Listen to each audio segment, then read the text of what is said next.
originated from Albay, particularly Santo Domingo. But I was born in Igusin, Sorsogon. I studied a college and postgraduate in Manila. So, kumbaga, sabi na natin, both Manila yung Bicolan. So, tatawag kong Bicol, Ilanga. So, you can ask Bicol if you want. I could answer yung Bicol, Tables, whatever. So, sino gusto unang magkano? Sir, kailan sir Okay, si Kuya Roy Aquino from Mega Kailan sir Pilipino. nagsimula yung tax declaration o pagbabayad ng buwis ng Alparse? Well, based on records, it started way back 1970s. But right now, I have a document which shows that my client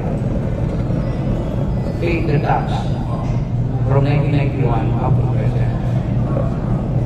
So, continuously, we are paying taxes due to HEO political campaign. And there is no record to show that Alparse family failed to pay.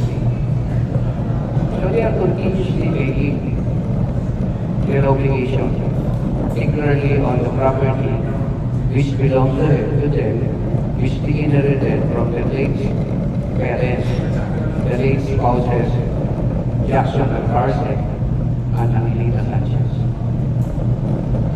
Another question. Attorney, kailan acquire ng mga Alparse yung property? Well, as I said, the acquisition of Jackson Alparse, the one we go acquired. I think it started, as I said, before 1970s, I think 1968 or something like that. I don't know exactly because I have no records. No?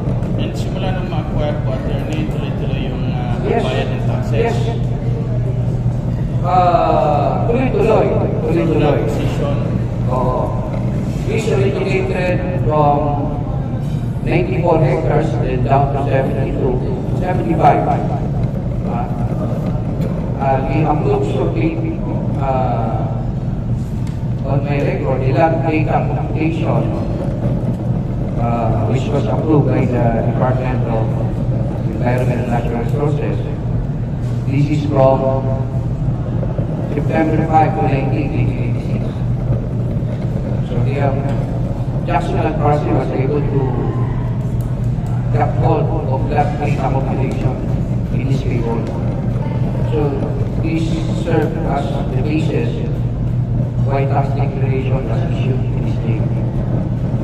The lab data computation is normally the basis of assessor's office to issue tax declaration. Kaya po ang sistema. Ito po ay isang dokumento na magpapatibay na talagang mayroong prior right ang mga alparse. Oo. About this lang area, ano po before, bakit in-acquire tapos pumasok itong LGU, ano po ba yun? Well, batay sa record, alam ko, ito ay isang agricultural land which is now uncultivated. So, walang production. But because of development, mayroon lang bumili at nabili na at nagpatayo na lang yung mga bahayan doon sa lugar. Ang ibang mga tao sa matter of fact, mayroon resort ata doon na nanggaling ang kanilang property doon sa Jackson Alparse. Kaya yung 94, bumaga hanggang naging 72. Nung naging 72, ang area ng lote, doon biglang nawala ang 61. So, ako, I was hired as a lawyer to look look into and to recover the missing 61 hectares. So, meron akong nakita ng mga dokumento na allegedly resolution stating among others that Jacqueline Alpase waived a right over the property or failing to attend the public hearing. So, as a lawyer, of course, I will not entertain that as a valid source of right of AGU because it is just a resolution. You cannot acquire real property through a resolution because a resolution under the law is just an expression of sentiments or recognition, but not to acquire real properties. I don't know. Who is the legal advisor? So you mean to say po ito, attorney, is pinanghawakan ng LGU na hindi pag-support ng Alparse doon po sa... Yes, based on records. Because I cannot tell personally because I wasn't there. But the records will speak for that. Because I got all of the resolution, Sarah's copy. Because definitely they would not give me a certificate copy. Because it will be given, it will be taken at his death. But we have the Sarah's copy of the resolution. Oh. So, based on that, they could not take any, even an item of opposition to right over the property. So, probably it's a political maneuvering. Election is coming. So, I don't know what will happen to that. Especially now, there are a lot of political activities happening in the area. My personal soft, illegal quarry, illegal dumping of waste materials. Right there, you can examine that. You can see there, anytime. The physical evidence there. Because the thing though is what? Chris Steve said ito. The thing speaks for itself. Don't it explain the situation, the area you're there, what happened to that? That is not the doing of Alpase. Because Alpase will not do that. In fact, she's trying to apply for a basic permit, but right now, we have not been given despite of our request. That's why this representation's lawyer wrote a letter already given to the executive. I don't know what will happen to that. So I'm exercising as much as possible maximum tolerance for that. I talked already to the people there personally, even to the Pagawad, even to the chairperson, that I will protect. I will give them the proper regulation if this is done. Because as a lawyer, that's my job. As a lawyer, that's my job. We all know the law, particularly the law, Republic 79. Yung mga illegal squatter na may karapatan, bakit ito siya ang parse? Tinggal ang kanyang karapatan, bakit hindi mabili ng karapatan? Oh, imagine. Yung illegal squatter, ay nabibigyan ng karapatan. Ito may-ari ng lupa. Although, tax declaration naman, pero babayad ng buwis, ay hindi binigyan ng karapatan. Attorney, sa madaling sabi, anong ginagawang activity ng LGU malilipot sa lupa ng mga Alparse? I would not tell you because I have no personal knowledge who instructed those several trucks that go in and out from the premises of Alparse. It was there. In fact, all these cash, about 11-20, it was there. There are several trucks. And flatbed, going in, going out, carrying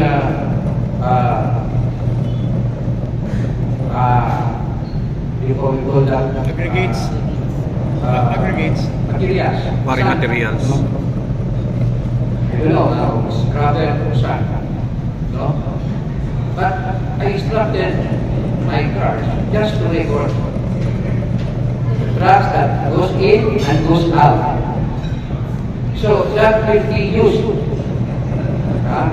Mayor, kasi naman po, mga nandun po.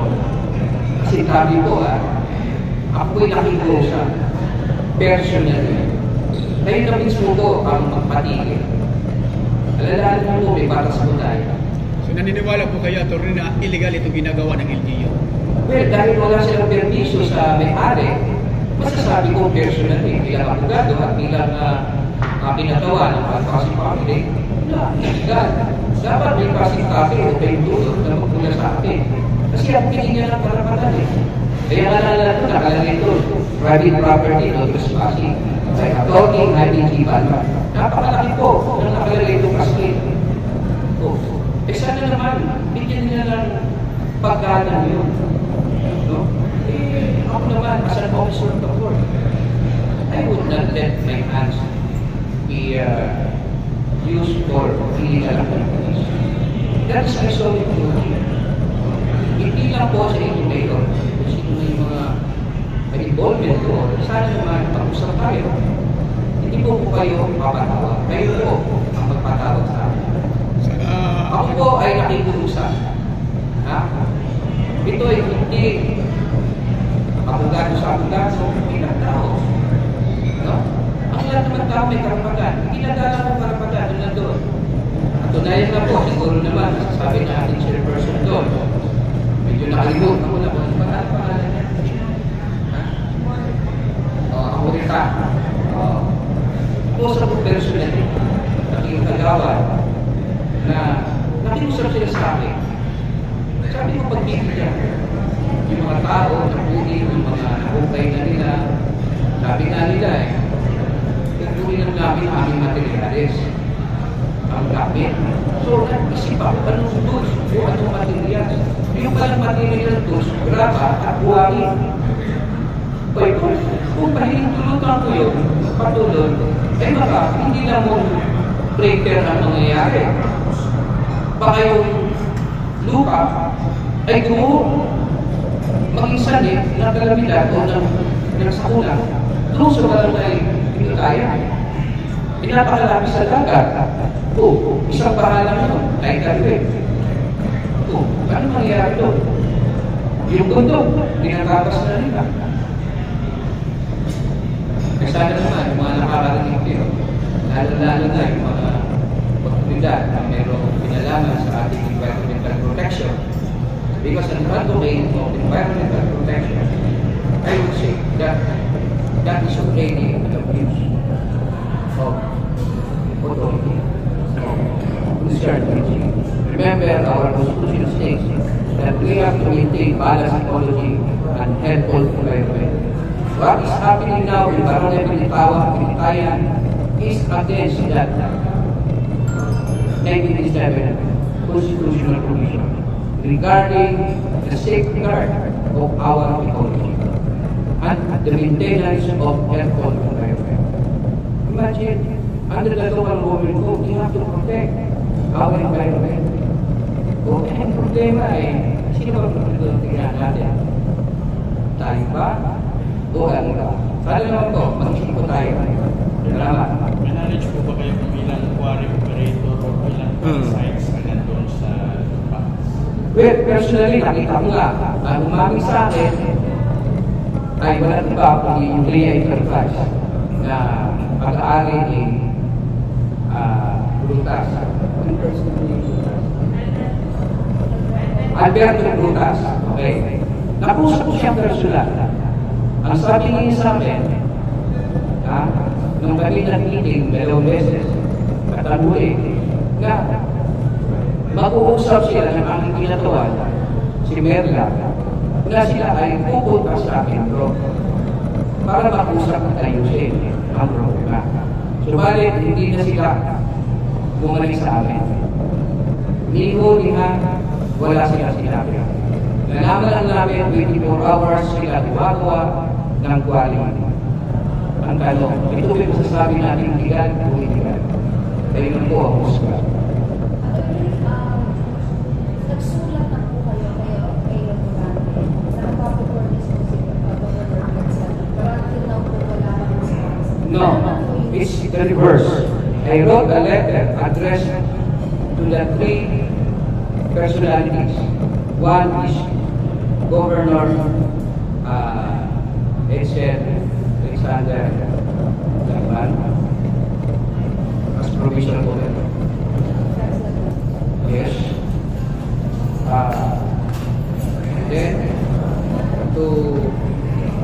Engineer Guillermo Picolina Jr., who is also a retired Major General of Philippine Air Force, who is now the Regional Director of Region 5 for Mines and Visayas Bureau, and Engineer Maria Socorro Apo, who is the Regional Director of Region 5 for Environment Management Bureau. These three are the authorities that issue and approve quality permit under the provincial ordinance of Alpha. So, Mayor Bulate was happy parties of this letter, and she received already all the addresses of my letter were already received by her. Well, of course, we will study this. And anyway, under the law naman, we are given at least 7 days, 7 working days to reply. Otherwise, we will be charged accordingly. Our anti-graft, startup, anti-everything. So, I know, the governor is aware of that. He's a lawyer. I go ulit, in the profession.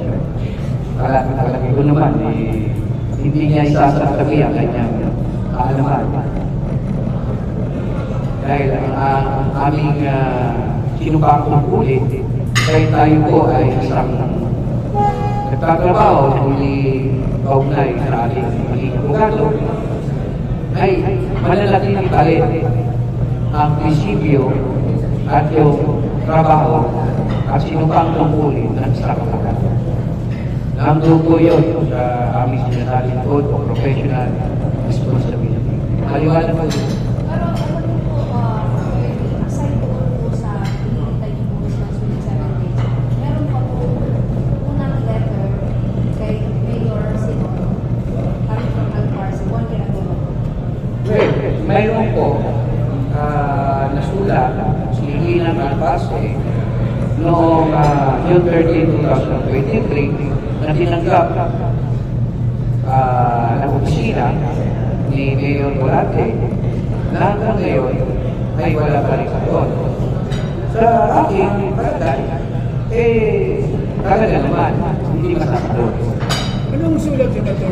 Yung 2023? Ito ay patungkol sa sulat na napapatunay na si bilang Jacqueline Alparse na isang tagapagmana ni Jackson Alparse at Angelito Sanchez ay mayroong mga katibayan na magpapatunay ng kanilang karapatan. Nakasaad doon, tulad na halimbawa, data computation, kami nang sa inyo. Yung cadastral map, yung real property appraisal and assessment sheet, extrajudicial settlement of state, pangyari na namatay si Jackson Alparse, ay inayos na ang tamang jurisyo. Kasi naulang namatay si Jackson Alparse. Ito siya ng mga personale na bumili kay Ginang Alparse. At Yung sulat ng 2023, nagkakatotoo na yung lupa na yung pag-ari ng Alparse. Kasi yung Sigalot, ngayon lang nagsimulang 7 week. ganito po yan, bilang abogado, ikaklaro po natin. Ang sulat ko, hindi ko patibayan. Kundi ito lang ang sasabi na meron katibayan sa Ginang Alparse tungkol sa kanyang claim na bilang tagapagmana ni Jackson Alparse at si Angelita Sanchez. So, kung walang sagot ang opisina ng LGU at hindi sila gumawa ng apa na kontrahin ang mga nasabing complaint, yan ang tinatawag na pagpapatunay na tinatanggap nila. Silence means acceptance, right? Otherwise, they will do an adverse action against the case of Alparse. But up to now, they are not doing that. So, I was surprised. As a lawyer, I don't know, this is just my observation. Because, well, that is water on the place because he was able to recover the missing 61 hectares. So I would not touch on that issue because it would affect some personalities not related to the issue. But as a lawyer and we are legal counsel of the issue of Alparsi and legal representative or in fact, I was Alparsi as all the time. Sir, Over the subject property. Sir, Yes, sir. ask ko lang po, linawin lang po natin yung issue. Ilan na pong, ilang pong sukat ng lote ni Alparse, allegedly, ang nagkakaroon na po ng quarry activities na walang pagpapaintulot po ng owner? Doon po sa 61 hectares. 61 hectares. Yes po. Malaki. Kasi kung mapapansin natin, kasi yung kabuuan, yung nakapalong sa 61 hectares, mayroong dried riverbed. May dried riverbed. Na nung binisita ko nga yung lugar, hindi na dried ngayon kasi nasa patuloy na pagbabako, pagbubungkal. At yung mga pinagkunan ng buhangin, Babados, ay dumaloy na yung tubig na galing sa dagat. Pumasok na. At kung hindi ito ang sabi natin, matitigil, kung sino man ang otoridad na dapat matigil, pati yung bundok ay maaaring masira. Sa katunayan, kung pumunta nyo, yung gilid na pabundukan ay papasama. Lumaki na ang bunganga at ng nakawa ng ilog. Na magiging sani ito, matigil ko sa una, sa mga naninirahan ko sa pinakayan. Malilipot lang. Sir, ano na pong susunod na akbang na gagawin ninyo? Kami po ay gumagawa ng tinatawag na exhaustion of administrative remedies before we go to legal remedies to court. But as I said, ayoko na umabusan na doon. Dahil una-una, siyempre maraming taong personalidad na maaaring ko. At ayoko rin lumaki dito na magiging dahilan na sinasabing away ng isang personalidad. Kasi maaaring ang iba dyan ay interest against control. Maaaring sa Alparsi family, maaaring ay against. Pero ang ating lamang, bilang abogado, doon lang po tayo sa legal at katotohanan. Kapag hindi naman yung plano ka ng Alparsa, may plano ka bang magkaso, makasuhan ng detention, Sa akin po, kaya nga po ako nandito, buti naman ang nakautakan nyo, ginawa nyo ang panahon dito, sa ganitong usapin, ay kami po ay gumawa ng isang sulat. Ngayon na, ibigay ko na sa aking staff na si Rowena Toledo, nadali ang aking sulat sa office ni Engineer Milan. Leandro si Milan, na siya ang puno ng MPDO, Municipal MPDO, Municipal Planning Division Office. Na siya ang ibigay ng vocational clearance. At nasabi sa akin ni Madam ay hindi namin may process nito kung hindi kayo makapagbigay ng transfer certificate of content. Kaya po ako ikuha ng format at sulat. Huwag sabihin dito sa year na to na hindi naman po kailangan hindi o kailangan para mabigyan ng locational clearance. Tapos, pwede rin yung tinatawag na fast declaration. Sa katunayan, maliwanag din sa kanilang checklist of requirements na instead of fast declaration, instead of PCD, fast declaration. Hindi ko alam kung ano dahilan. Pero, tingnan mo na natin kung ano maging sagot niya doon sa aming sulat. Siguro, bukas, makaka-receive na yun. si Ate Susan po ako yung Medyo very kasi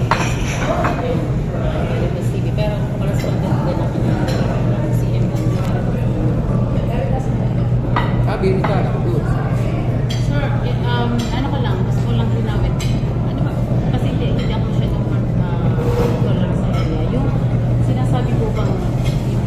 Binitayan. Yung malapit po yung sa dagat. Opo. Opo, 3 kilometers. Okay. Yung sa malapit, malapit sa dagat, sir, parang way back many years ago, dati nang may nag-quarry doon na pinoprotest ng mga president ng mga malapit ng Binitayan, pati yung iba pang mga karating na barangay. So, inukwari yun, hindi ko lang kumilang kung sino nasa likod, pero may Chinese national na na-export yung quarry material, lalo na baybay kasi first class. So, alam Tama mo po, ba tama ito po. ang ano, pero Kasi, yun pumunta na ako po- kanina. yun na po ba yung yung kinukwari? So, kung matagal na yun, na kinukwari, why just now na-claim na 61 hectares na ang nakuha?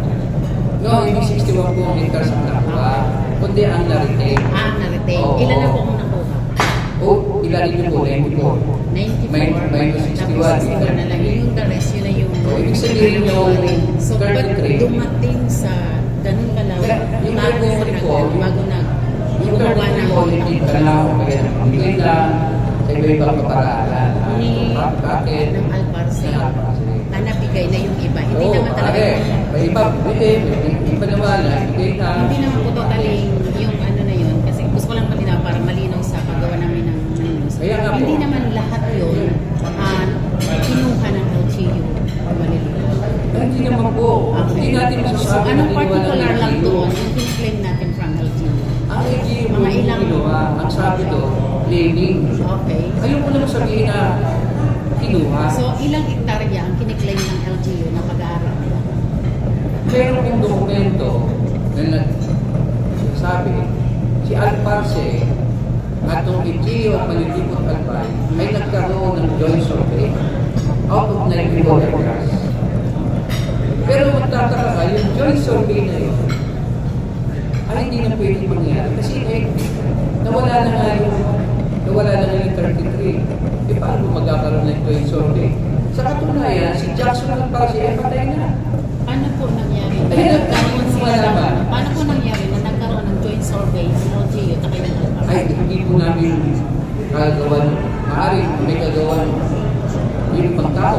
Hindi ko sinasabi. Hindi ko tinutukoy ang LGU. Kasi kung may, ang Alparse po ba nandun sa area mismo sa Oo. Binitayan? Kung nagpa-survey ang LGU, so ano, syempre nakita yun ng Alparse family. So, ano Hindi, ginawa? hindi talaga nila yun. Kasi nga, nung nagkakaroon ng public hearing, pinakita na LGU. Kaya nagkaroon kami ng Xerox copy. So, linawin ko ulit, sir. Mas matagal na yun na nabalita before pa na talagang kinukwari yun. So, kinukwari yun. Tapos may Chinese national na in-export sa China. So, why just now nag-claim yung Alparse? In the first place, we cannot say Chinese. We have no document to show. Yes. As a lawyer, siyempre, I always bound by evidence. Pero, narinig niyo ba itong news nito? Hindi po, nagkaroon wala akong narinig. I'm sorry, I did not answer that because in the first place, I have no document. I only entered the picture last year. Kanina po sinabi mo na hindi ka naman talaga nag-stay dito. Pero matagal na din po kami sa field nag-report. Saka news director ako yung nag-receive ng mga news. Yung issue talaga nun. Kasi ang dami na lumalabas na talaga yun. Maganda yan. Yun na po yung naging issue. Makakatulong pa yun sa usaping So, environmental protection. paano po yun kasi may mga may mga environmental, yung ECC, environmental clearance certificate from the government agency. So, nabigyan na. So, ang pinatanong ko lang po, why just now po nag-act? Kung tinatanong mo, bakit ngayon lang? Ay siguro ngayon na nagkaroon ng pagkakataon, si Ginang Alparse, nangingin ko, kunin bilang abogado. Eh kung di siguro ako naging abogado, hindi na Alparse, eh siguro hindi na naging ganito. Pero may ano ba, may Hindi matagal mo na kaya talaga siyang magkakasarili. may matagal na Nagkataon siyang lang ba, ako po, ay isang, hindi mo sasabing tagbasa, hindi, ako involved sa real estate. At isa yan sa ating tungkulin, palang nalalaan natin ng palitan. So, how are you related with the Alparse aside from being attorney nila? Ay, professional, I'm related. Professional. Magkakalala ko kayo matagal. Last year, because I was hired to to recover the 61 hectares. How they hired you, sir? Of course, this is ginagawa pa. Talagang kilala na kayo. Last year. That's why we were able to recover the missing 61 hectares. Attorney, galing ako Isa na lang sa friends. site. Isa na lang friends. Friends. Isa na lang. After, signify mo naman. Sige. So, after na, last year ka pa hired.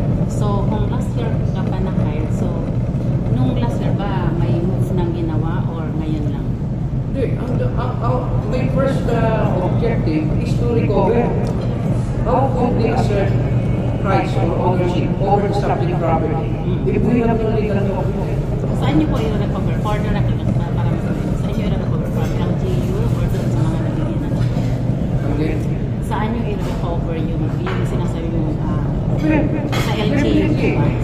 No, not really from the assessor's office. From assessor? Because the assessor's office committed erroneous cancellation.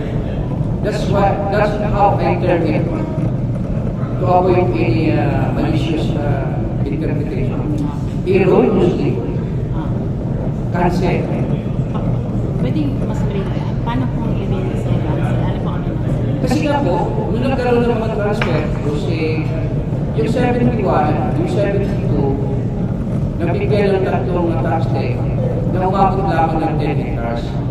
So nawawala yung 61 point something. Kaya yun ang inalam.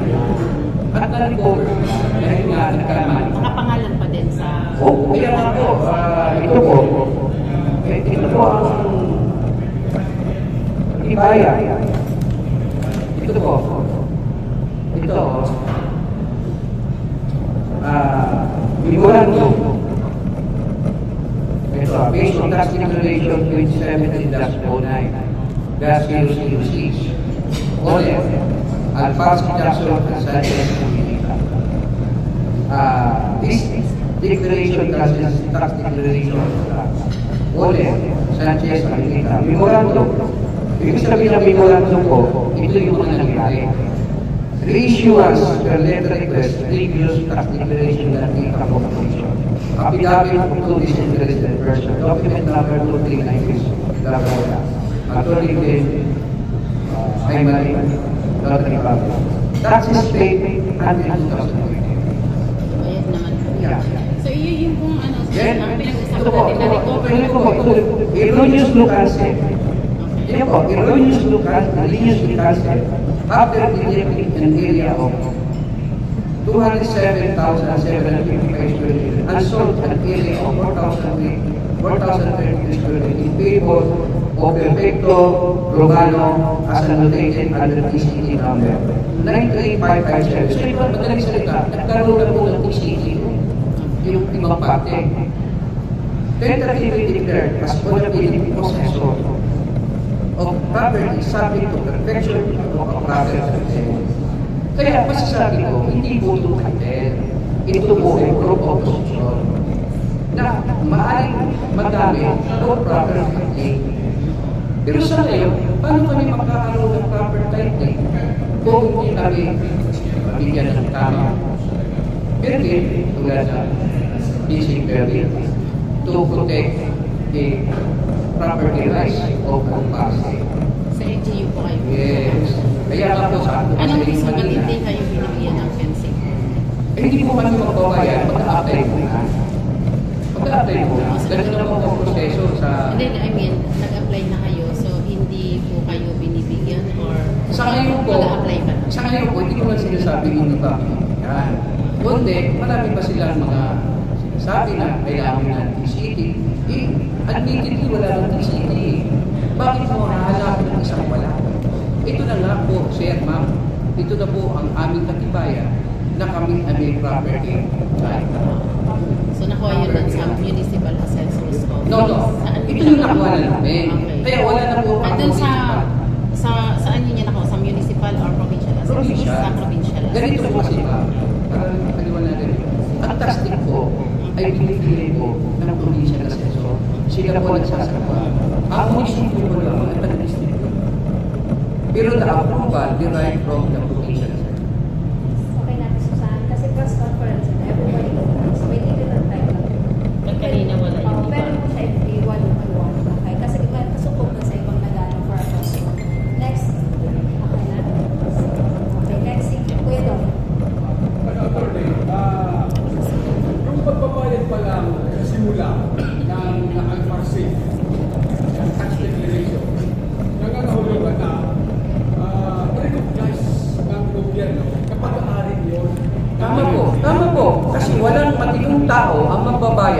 ng buwis sa gobyerno kung hindi niya pag-aari. Ikaw ba magbabayad ka ng buwis kung hindi mo pag-aari? At maniwala niya sa desisyon ng ating Korte Suprema. Ang dami mong maniwala ng ating Korte Suprema. No right person will take tax if it's not his own property. At isa pa, maswerte nga ang NGO o Malitibo Talbas. Bakit? Hindi nagbabayad. Makakadagdag kita sa buwis ng munisipyo na pwedeng gamitin sa pagtulong sa mamamayan. Oh, di ba? It generates funds for the NGO o Malitibo Talbas. So why not allow Alparse to exercise their rights over the property? Anyway naman, open naman kami for negotiation. Or what? Negotiation on the right. Hindi yung wrong, yung mali. Sa tama lang tayo. Next question. Si Eden. Ito po. Yes.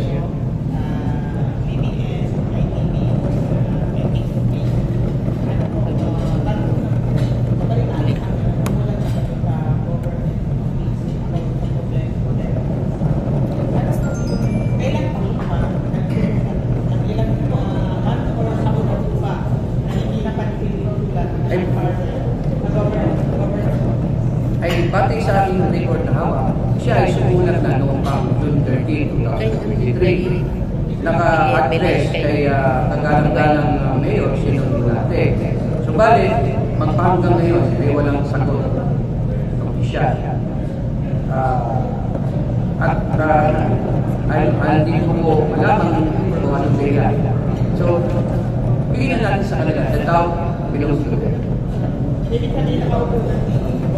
Kasi last year, June 30, 2023. Di ba nagpalit tayo ng July 1, 2022? Sabi sabihin, isang taon na siya rito. Kasi parang nagsimula ito sa panahon ng certain Rolly Molate. Oo, yun.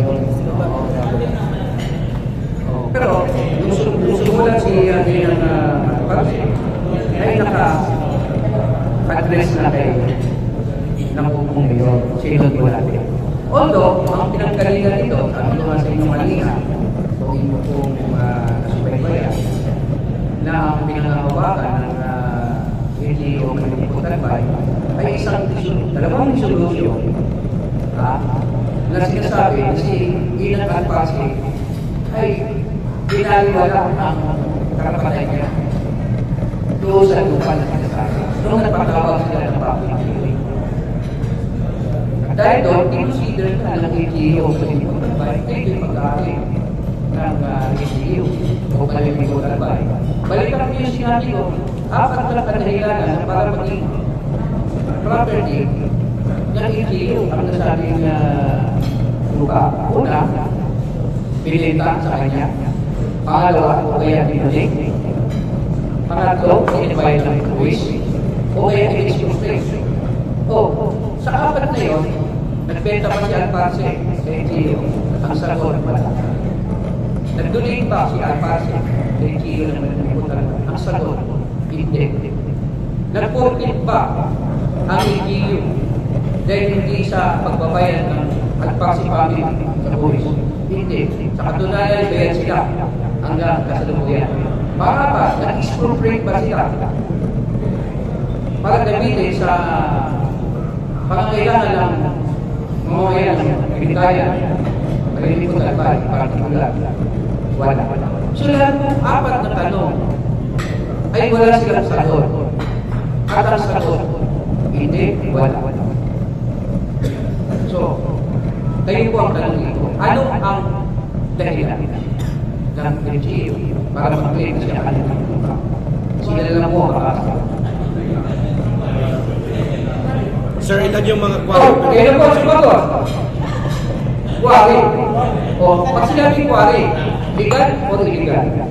Kayo na sumagot. Hindi ako. Depende na lang kung nag-direct ka ni Ilan. Hindi pa rin. Lalaki nga batas natin, dapat may permiso ang may-ari. May permiso ba sa may-ari? Wala. Okay na lang sa motor. Kung legal o illegal. Sir, ilan yung mga nagkakwari doon? Ilan yung mga nagkakwari? Ang may permit, alisin na nakausap ko nga si Mr. Putas. Opo. Marami pa nagkakwari. Hindi ko alam kung may permit o wala. Kasi sabi kay Mr. Putas, sila ay natigil ng permiso lamang. Yung ang pangalawang linggo na Abre. Bakit kayo nakakuha ng permit? Kasi ang sabi, itong right riverbed ay pagkain ng LGU. So in other words, he was mislead. Actually, matanong ko rin para sa kalamay. Nagpunta kasi ako doon sa KLS. And pinakausap din kami lang nagpapalapala. And according to them, alam naman nila na yung dapat magpapala sa lalong. Kasi alam yung dapat magpapala sa lalong. Pero gustuloy pa rin sila dahil sa ating lugar. And sabi din daw sa ano siya LGU, okay lang. Sige lang, okay lang. So, etong lugar na pag-quarry ng lugar, pagpapalapala din ng mga residente ay pinapayagan ng LGU. Pero kung dapat na ng LGU dahil alam nila unang-una na bawal ang pag-quarry sa dry land. Doon lang dapat sa may riverside o riverbed. Alam niyo po, isa pa lamang, mayroon ng responsibilidad ng LGU. Bakit nila sinabi sa tao na pwede sila, sige lang. Malaking kasalanan yan. Ngayon, kung nakagawa ng kasalanan, yung nagpapala-pala, sino ang kanilang mastermind? O sino tuturo nila? Sino ba nagbigay sa kanilang baitulog? Yung mastermind. Sino nagbigay ng baitulog? LGU. Sino sa LGU? Ang makakasagot yan, mismo nagpala-pala. Kaya ayaw na dumating na punto na kalimitin, ibig sabihin, kunin yung nagpala-pala at sampan ng kaso. At tutuga yun. Tutuga kung sino turo sa kanya. Ayaw mangyari yun. Ako isang abogado. Bilang isang abogado, litigation lawyer, alam ko kahinatnan ng tao. Siya yung gamit lamang. Kawawa naman. Ako yung galing sa wala, mahirap. Sa katunayan, pinakiusapan ko na sila. Titigyan ko kayo hanggang linggo lamang. At nakiusap sila sa akin, attorney ko iba. Kunin namin yung materialis namin. Ako yung sorpresa, anong materialis? Yung mga nakuha namin graba. At ano, sige, pahit ako. Kaya lamang, hindi sila tumupad sa aming dermat o sa hanggang ngayon, patuloy sila nagpala-pala. Tingnan lang natin at kantayin natin kung mangyayari. Kasi lahat naman nagpapala-pala ito, may mga intervention namin. Kailan, sir, yan? Kailan kayo nagkausap? Kailan nagkausap? Yung... Kailan tayo? Kailan? Last 2 weeks na, no? Last 2 weeks. I think that was May... Check mo. Nagkausap pa ng personal, ng mga tao, nandun. At mga ilang araw pa doon, may balita ako, People's Power daw. Sabi ko nga, mas maganda lang, mag-People's Power. Bakit? Sino ang kalaban? Hindi ako. Kundi yung nagpapagawa ng illegal. Maganda, hindi naman natin tinuloy. Bakit? Magkakaroon ng negative effect. Kailan? Yun. Kaya, masasabi ko, ako'y nakahanda naman tumulong sa mga tao. No? Sabi ko nga sa kanila, pagpipigyan niyo lamang ako. Kaya ang aking backers naman, aking mga investors, alalahanin ko ako'y isang broker, appraiser, I have a lot of investors. I can make them invest in the area. As a matter of fact, I have a grand plan of the area and eco-tourism site of Maliligo Albay. That's why I want to sit down with the LGU, particularly the incumbent administration, to talk on the development